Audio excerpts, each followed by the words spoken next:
Hello all, welcome back to Screen Space. ఈ వీడియోలో Khan Khajura Telugu dubbed web series review అయితే తెలుసుకుందాం. ప్రెసెంట్ ఇది సోనీ లివ్లోకి అయితే స్ట్రీమింగ్ వచ్చింది. టోటల్ 8 ఎపిసోడ్స్ అయితే ఉంటాయి. ఈచ్ ఎపిసోడ్ వచ్చేసి 40 to 45 మినిట్స్ డ్యూరేషన్ అయితే ఉంటుంది. తెలుగు డబ్బింగ్ కూడా బాగుంది. ఇది ఇజ్రాయెల్ సిరీస్ అయినా మ్యాగ్ పై నుంచి అయితే అడాప్ట్ చేసుకోవడం జరిగింది భయ్య. అంటే స్టోరీ సేమ్ ఉంటుంది, క్యారెక్టర్స్ కూడా సేమ్ ఉంటాయి, మొత్తం కోర్ అంతా కూడా సేమ్ ఉంటుంది. బట్ ఇండియన్ స్టైల్ కి అయితే అడాప్ట్ చేయడం అయితే జరుగుతుంది అనమాట. దీని స్టోరీ ప్లాట్ విషయానికి వచ్చేస్తే ఈ వెబ్ సిరీస్ స్టోరీ అంతా కూడా ఇద్దరు బ్రదర్స్ చుట్టూరు నడుస్తుంది భయ్య. అశు అనే ఒక బ్రదర్ అయితే 14 years తర్వాత ప్రెజెంట్ నుంచి అయితే బయటికి రావడం జరుగుద్ది. తన బ్రదర్ అయిన మ్యాక్స్ దగ్గరికి అయితే వెళ్తాడు. తన ఒక ఎల్డర్ బ్రదర్ అనమాట. వీళ్ళిద్దరు చుట్టూరే స్టోరీ మొత్తం నడుస్తూ ఉంటుంది. అశు వచ్చే టైంకి మ్యాక్స్ కి అయితే తన బిజినెస్ పరంగా కొన్ని ప్రాబ్లమ్స్ అయితే ఫేస్ చేస్తూ ఉంటాడు.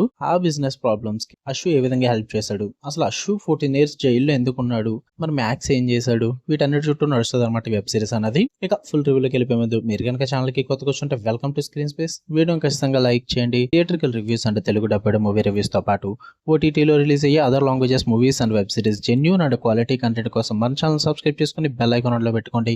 ఇక ఈ వెబ్ సిరీస్ విషయానికి వచ్చేస్తే ఫస్ట్ థింగ్స్ ఫస్ట్, నాకైతే అంతగా ఏం వర్కౌట్ అవ్వలేదు భయ్య. యావరేజ్ వాచ్ అనిపించింది.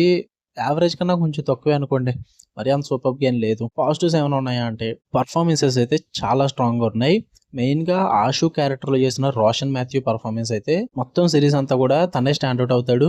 ఎందుకంటే ఆ క్యారెక్టర్ ఉన్న ఎమోషనల్ డెప్త్ కానీ అంటే ఆ స్టామరింగ్ అన్నది కానీ ప్రతిదీ కూడా చాలా బాగా పర్ఫార్మ్ చేశాడు. త్రూ అవుట్ ద సిరీస్ అయితే ఆ స్టామరింగ్ ని, ఆ ఎమోషనల్ రేజ్ ని ఇదంతా కూడా బాగా మెయింటైన్ చేసి చూపిస్తాడు. అండ్ ఉన్న వాళ్ళ క్యారెక్టర్స్ పర్ఫార్మెన్సెస్ కూడా చాలా సెటిల్డ్ గా అయితే ఉంటాయి. అండ్ రైటింగ్స్ పరంగా కూడా ఇంటెన్స్ గా ఉంటాయి భయ్య. ఎక్కువ సిరీస్ అంతా కూడా ఆ ఫ్యామిలీ బాండ్స్ మీద అండ్ బ్రదర్ బాండింగ్ మీద చాలా ఎమోషనల్ వేలో ప్రెజెంట్ చేస్తారు. వాటి రైటింగ్స్ పరంగా చాలా బాగుంది. అండ్ ఆ టెన్షన్ అయితే క్రియేట్ చేస్తారు స్టార్టింగ్ ఎపిసోడ్స్ లో, అవి నాకు బాగా వర్కౌట్ అయింది అనమాట. అండ్ కొంచెం అట్మాస్ఫియరిక్ సెట్టింగ్ కూడా బాగానే ప్రెజెంట్ చేసుకున్నాను చెప్పాలి. అంటే గోవానే కొంచెం డార్క్ అండ్ గ్రిటియర్ వేలో చూపిస్తారు. అది కొంచెం క్రైమ్ థ్రిల్లర్ వైబ్ అనేది బాగా తీసుకొస్తుంది అనమాట. స్టోరీ అంతా కూడా జస్ట్ 8 ఎపిసోడ్స్ లో కంప్లీట్ అయిపోతుంది. 8 ఎపిసోడ్స్ కూడా కొంచెం అంటే అన్వాంటెడ్ డ్రామా ఎక్కువ క్రియేట్ చేసుకోకుండా వాళ్ళు రాసుకున్న స్టోరీకి అయితే స్టిక్ అయి ఉంటారు. నెగిటివ్స్ విషయానికి వచ్చేస్తే స్టార్టింగ్ ఎపిసోడ్స్ చాలా ఇంట్రెస్టింగ్ ఉంటుంది. క్యారెక్టర్ రివీల్స్ కానీ, ఇంట్రడక్షన్స్ కానీ, స్టోరీలోకి తీసుకెళ్లిన విధానం కానీ, ఆ కాన్ఫ్లిక్ట్స్ కానీ ఇవన్నీ కూడా చాలా బాగుంటాయి భయ్య. ఆ ఇంట్రెస్ట్ ని, ఆ టెన్షన్ అయితే క్రియేట్ చేస్తాయి. మెయిన్ గా అశోక్ ఏం చేయబోతా నెక్స్ట్ ఎపిసోడ్స్ లో అన్నది బాగా క్రియేట్ అవుతుంది. బట్ ఎప్పుడైతే ఫస్ట్ 3 ఎపిసోడ్స్ అయిపోయిన తర్వాత స్టోరీ ఇంకా అలా ముందుకు వెళ్తూ ఆ కాన్ఫ్లిక్ట్ అయితే ఇంకా రివీల్ అవుతూ ఉంటుందో అక్కడి నుంచి మీకు ఇంట్రెస్ట్ అయితే పోతుంది. ఆ బ్రదర్స్ బాండింగ్ కానీ, ఆ కాన్ఫ్లిక్ట్ ని అవాల్వ్ చేసే విధానం కానీ, అషూ చేసే పనులు కానీ అలా చూసి ఇంట్రెస్ట్ అయితే పోతుంది మీకు. 4th, 5th, 6th ఎపిసోడ్స్ అన్ని కూడా బోరే కొడతాయి. అంత ఇంట్రెస్టింగ్ గా అనిపించదు, అంత గ్రిప్పింగ్ గా కూడా ఉండవు అనమాట. ఎందుకంటే ప్రెడిక్టబుల్ అయిపోద్ది, వెళ్ళే కొద్ది కూడా రివెంజ్ డ్రామా మోడ్ కి అయితే షిఫ్ట్ అయిపోద్ది అనమాట. అందువల్ల అంతగా వర్కౌట్ అవ్వదు. నాకు అదే బిగ్గెస్ట్ మైనస్ అనిపించింది. ఆ 3 ఎపిసోడ్స్ కూడా నాకు ఇంట్రెస్టింగ్ అనిపించలేదు, ఎక్కడ కూడా వర్కౌట్ అవ్వలేదు. మెయిన్ కావాల్సింది ఆ గ్రిప్పింగ్ అండ్ సస్పెన్స్ మూమెంట్స్ అయితే అస్సలు లేవు. ఫస్ట్ 3 ఎపిసోడ్స్ అనిపించింది కానీ తర్వాత ఏ ఎపిసోడ్ లో కూడా నాకు వర్కౌట్ అవ్వలేదు. త్రూ అవుట్ ద ఎండింగ్ వెళ్లే కొద్దీ కూడా సిరీస్ అయితే నన్ను అయితే హుక్ చేయలేదు భయ్య. అలా డల్ అయిపోతుంది. ఎవ్రీ మూమెంట్ కూడా ప్రతిదీ కూడా ప్రిడిక్టబుల్ అయిపోతుంది. ఇంకా క్లైమాక్స్ అంటారా, అసలు వర్కౌట్ అవ్వలేదు. నాకు చాలా చిరాకు వచ్చింది నాకు ఆ క్లైమాక్స్ చూసాక. టోటల్ ప్రెడిక్టబుల్ అనమాట. ఇంకా అంత ఇంట్రెస్టింగ్ ఉండదు, గ్రిప్పింగ్ ఉండదు.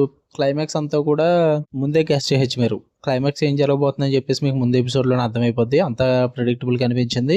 పైగా ఈ టైప్ ఆఫ్ సిరీస్ మనం చాలా చూసాం కూడా, లైక్ మిర్జాపూర్ కానీ, రానా నాయుడు గానీ, గ్రాహన్ గానీ, తబ్బర్ గానీ, ఇలా కొన్ని సిరీస్లు అయితే ఉన్నాయి. అన్ని కూడా ఇలాగే ఫ్యామిలీ డ్రామా, రివెంజ్ డ్రామా చుట్టూ నడుస్తూ ఉంటాయి అన్నమాట. ఒక్కొక్క సిరీస్ లో ఒకలాగా, ఒకటేమో ఫాదర్ అండ్ సన్, ఒకటేమో బ్రదర్ అండ్ బ్రదర్, ఇంకోటేమో ఫ్యామిలీలో సీక్రెట్స్, ఇలా ఇదే వేలో ఇది కూడా ఉంటుంది. బట్ బ్రదర్ టు బ్రదర్ ఉంటుంది అనమాట.